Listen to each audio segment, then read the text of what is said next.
Major difference between a quality red dot and an airsoft optic or a red dot that you purchase from Amazon for whatever reason. Guys, listen to this.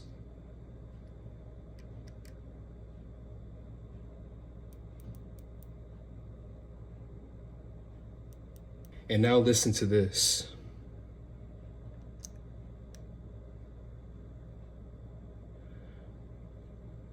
Notice how there's no clicking? The reason why you heard no clicking noise from this optic is because, well, it simply wasn't made to shoot with guns.